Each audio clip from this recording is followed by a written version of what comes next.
Olá, o meu grupo é o Militantes do Sono e iremos apresentar sobre sulfato de amônio. O fertilizante de sulfato de amônio é um sal inorgânico, importante fonte de nitrogênio e enxofre para a nutrição de culturas vegetais, normalmente disponibilizado em forma seca, seja em cristais ou em granulado, e que apresenta a tendência de solidificação de partículas durante a estocagem. A principal rota de produção de sulfato de amônio está associada a caprolactano. Pouco mais de 40% da produção mundial do sulfato de amônio está atrelado à produção de caprolactano, na qual o fertilizante é obtido como um subproduto do processo industrial. Outra rota empregada se dá a partir da combinação direta de amônia com ácido sulfúrico, em uma reação controlada chamada de rota cinética.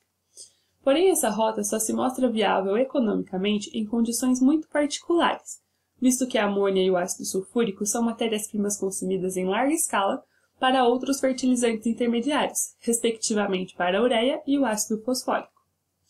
O sulfato de amônio também pode ser obtido a partir de um subproduto do processo siderúrgico.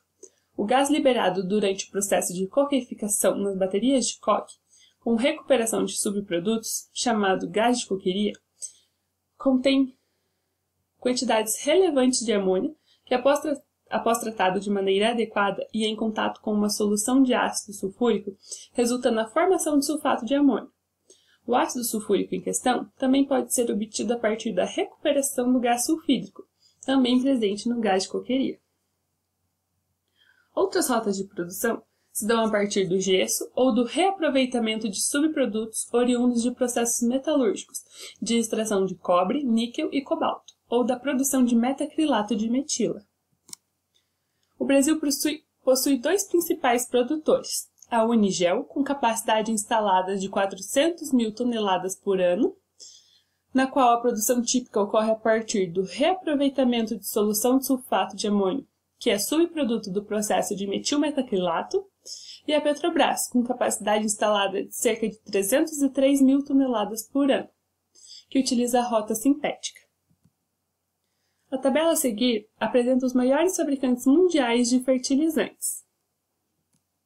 A ThyssenKrupp Industrial Solutions é líder global no fornecimento de plantas de fertilizantes e possui tecnologias próprias para essa produção.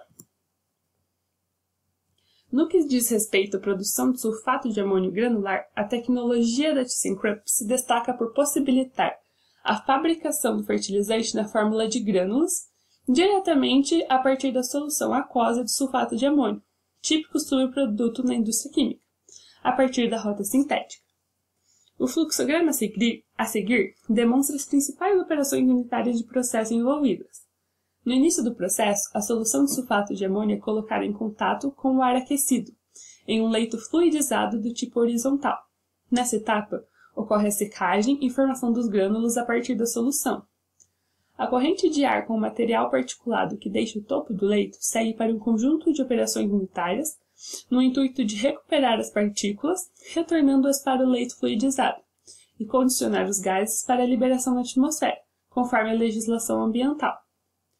A corrente de grânulos que deixa o leito horizontal passa por operações de classificação com relação aos tamanhos das partículas e, finalmente, por um processo de revestimento dos grânulos, em um tambor rotativo, onde é aspergido um agente químico para mitigar a lixiviação dos grânulos nos processos posteriores de embalagem, estocagem e transporte.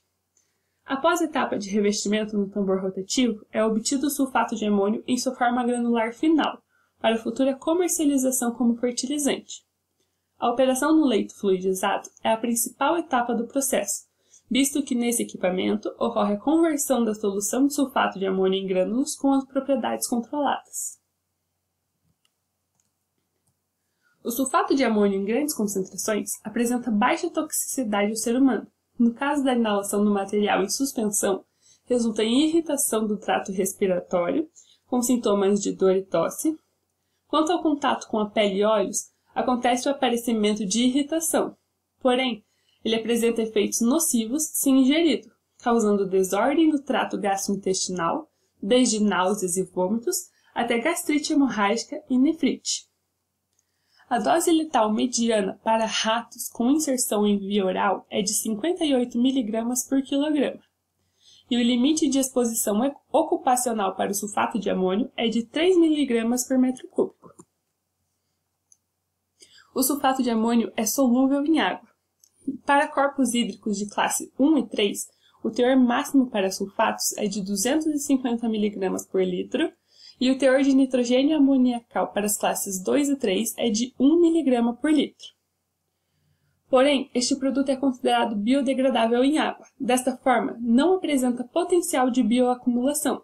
Mesmo assim, deve-se ter na sua solubilidade em água, facilitando sua contaminação de cursos hídricos, tornando-os impróprio para qualquer finalidade. A combustão do amônio pode resultar na emissão de gases tóxicos, dióxido de nitrogênio.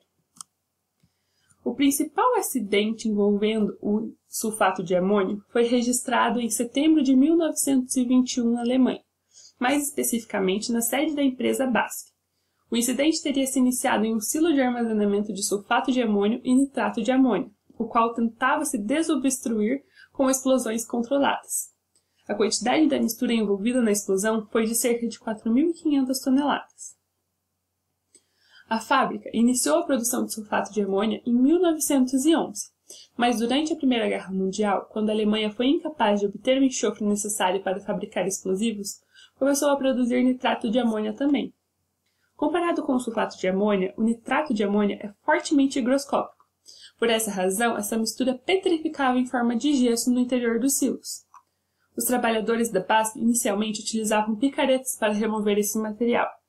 Essa situação era um problema, pois esta prática apresentava riscos de soterramento caso algum montante do material entrasse em colapso. Desta forma, para facilitar o trabalho, pequenas cargas de dinamite começaram a ser usadas para desobstruir os silos. Este procedimento era de fato uma prática comum nas fábricas de fertilizantes na Alemanha. Como todos os envolvidos no processo morreram na explosão, as causas não são tão claras. Todavia, podemos apontar alguma delas na tabela a seguir.